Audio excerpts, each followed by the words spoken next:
What's good, YouTube? Welcome to my channel. I'm KJ. If you've been here before, welcome back. And today I'm coming at you with another reaction video to the showcase of one of the most anticipated games for myself, Fable. In my humble opinion, Fable, the original series, is a series of some of the greatest open world action RPG games ever made. I have a lot of fond memories with those games as I grew up with them. So I'm super excited to see what they have in store for us today. Hopefully they stuck to the roots of the series and didn't stray too far off from it. But I'm also excited to see what they could have added to it to make it a little more fresher and a little more appealing to new people. So without further ado, we're going to get right into this reaction, man. All right, baby. Fable Showcase, man. Let's get into it.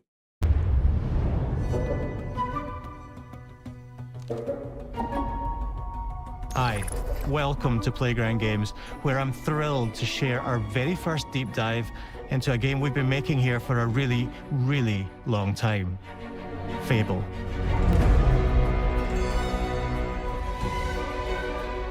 Playground Games is renowned for fun, immersive, and visually stunning open-world experiences.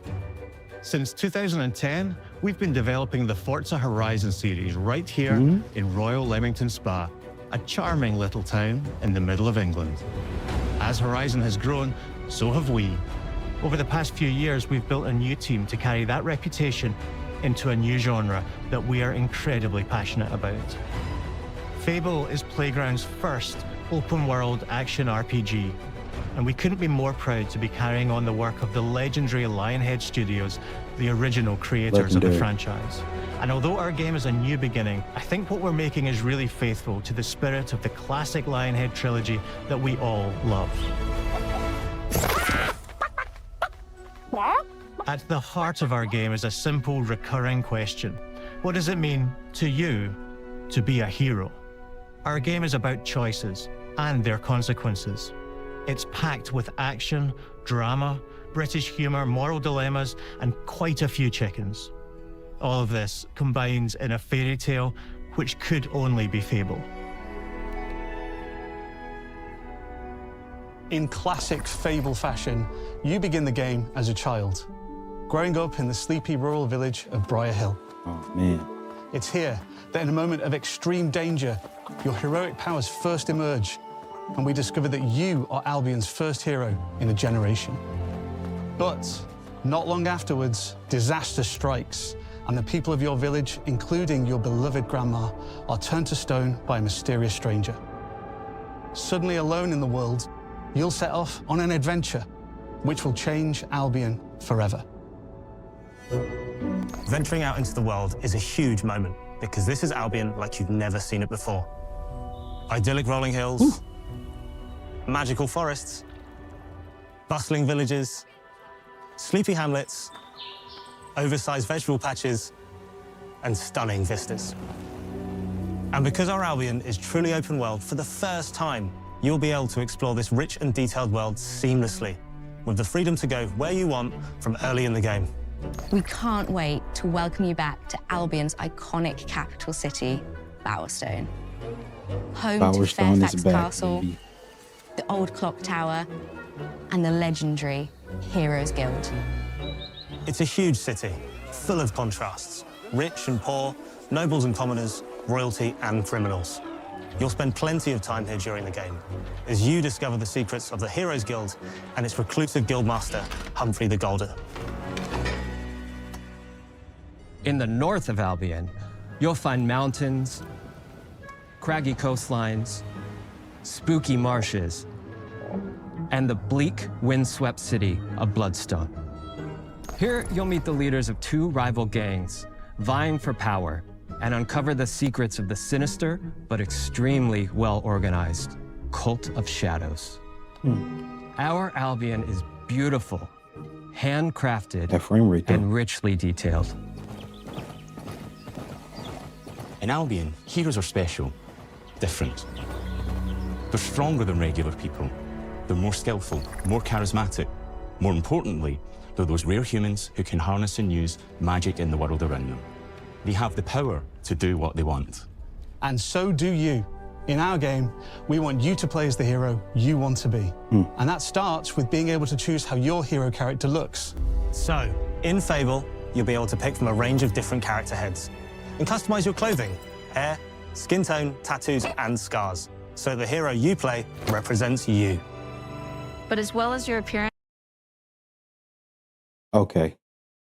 I like this aspect, but is it full customization or is it just you pick a character head and then you get to pick the cosmetics? If it's they definitely, as long as they've had it and have been working on it, they could have put full customization in here.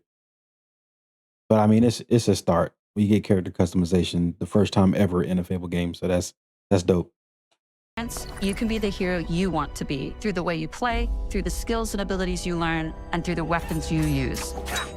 Just like the classic trilogy, heroes in our game fight with a combination of strength, skill, and will.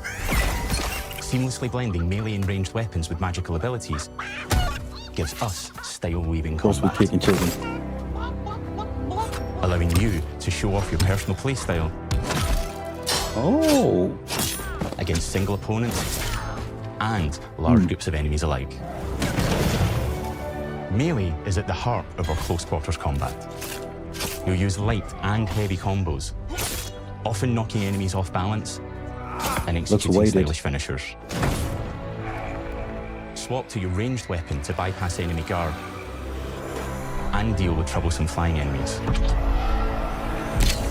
And of course, you'll be able to unleash your powerful spells to both manipulate and devastate your opponents.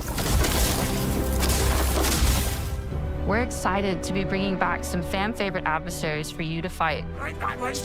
magic is my all-time favorite aspect of any Fable game. That is the one thing that I maxed out as fast as I could was magic.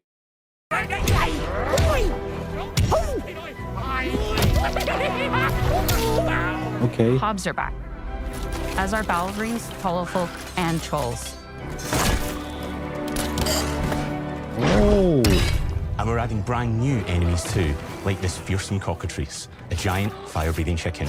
Chicken dropkick Each is enemy crazy. family is different, with their own weaknesses to exploit and defenses to overcome. But with all the unique tools in your combat toolbox, how you defeat your enemies is up to you. This looks super weighted. But there's more to being a hero in Albion than fighting, so much more. When we talk to people about their favorite memories of the original games, so many of their stories were about the stuff you can do when you weren't just being a hero. The normal, everyday stuff which happened when you interacted with the people of Albion. Dude. For me, what I remember most vividly are the inhabitants of Albion and the things you can do with them or to them. The crazy thing about the classic Fable games was that in the middle of a sprawling RPG was almost a complete other game where you could just mess around with the villages and townsfolk. And we've built that same experience in the middle of our game too. Buying a house, getting a job, making some money. Romancing a villager, getting married, having kids. Fancy a date? Perfect. You can get to know me better. Buying another house. Buying every house in Albion. Yeah. The Buying every landlord business in DLC. Albion.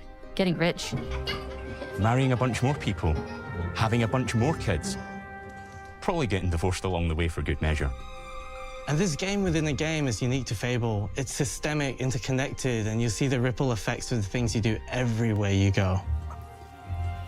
And all of this revolves around the people who live in Albion, who we call the living population. There are more than 1,000 of them, and every single one is unique. Each of them has a name, a role, a daily routine, and their own personality. You could follow any one of them for a day and just watch them live their life. They'll get up, go to work, spend some leisure time on hobbies, then go home to bed. But what's even cooler is that you can talk to every single one of them in fully voiced conversations and interact with them in loads of different ways. Maybe the job they go to is working for you because you hired them to work in one of your businesses. Hey, you. Working hard? How can I help you, boss? Maybe the bed they sleep in is in a house you own because you're the landlord. Or maybe their bed is on the street because you evicted them. All right. Oh, it's you. You're awful. And all of the stuff you do affects what they think of you. You're a legend. Because everything you do builds your reputation. Very impressive. I like Now that. that's an hero right there. Morality has always been super important to Fable. That tension between good and evil underpinned all of the original games.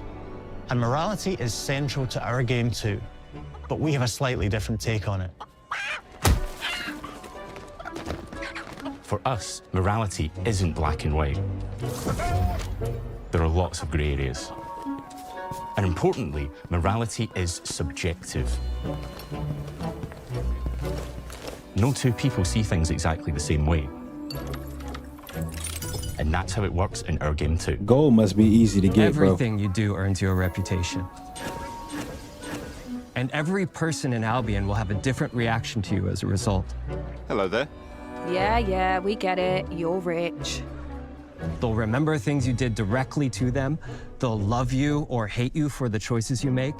And they will always tell you why. I like that Although, aspect. usually from a safe distance.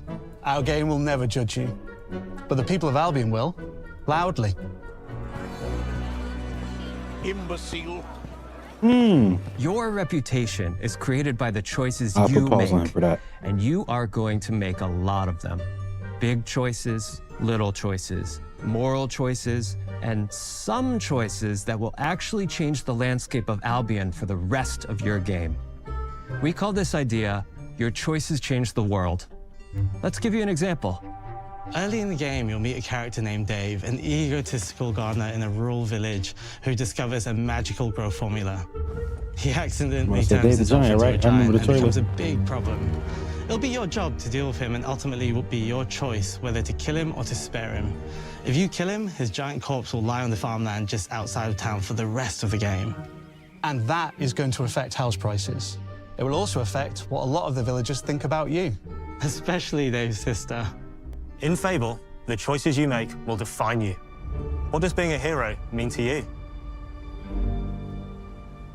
At Playground Games, we've built a pedigree for beautiful, immersive, open-world experiences. Yes, they've typically involved sports cars, but this is a passion project for all of us here. Every member of this team, which we've built from scratch, has two key things in common: a deep love for the franchise and a burning desire to bring it back. We're making this for Fable fans just like us, but also to introduce Fable to gamers who've never played the series before. It's been great to finally tell you a little about the game we're making. There'll be much more to share as we get closer to our launch. I'm excited to tell you today that Fable is coming to Xbox, PC, and PlayStation in autumn 2026.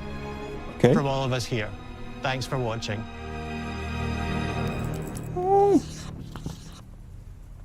Okay. I want to go Black back and white. though. Hold on. To the combat.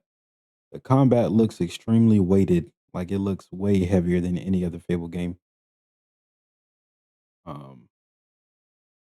You know, the old Fables are more cartoony, they're floaty, more arcadey. This looks like it looks more realistic. Skill and will. Seamlessly blending melee and ranged weapons with magical abilities gives us style-weaving combat. Allowing you to show off your personal playstyle Yeah, man, look how weighted it looks. against single opponents Like it's and heavy. large groups of enemies alike. Melee is at the Magic heart hits of our hard too, close though. quarters combat. You'll use light and heavy combos, often knocking enemies off balance and executing stylish finishers. Swap to your As ranged long as they weapon to add bypass flourishes enemy back guard and all those type of and things. deal with troublesome flying enemies. And of course, you'll be able to unleash your powerful spells to both manipulate and devastate your opponents. And I'm not gonna lie, I hope Magic looks way different by release date, because that was very underwhelming. Magic was always one of my favorite things, hitting people with the force push mixed with the fire, like mixing them up. I believe that was Fable 3 where you could finally mix them. But yeah, that was, as far as a spell showcase, that was very underwhelming. I hope they work on that before they release. But it looks like they've stuck mainly to the roots of it, and of course added their own little twist to it. but I like that they kept the very open world aspects of what Fable used to be with the, the landlord and the tycoon and all that stuff, raising up the rent on people and kicking them out. We used to do that for fun in the Fable games. So, nah, I can't wait for this, man. I'm super duper excited about this. See what some of these comments say. Looks like Fable 1 in my imagination 20 years ago. Okay.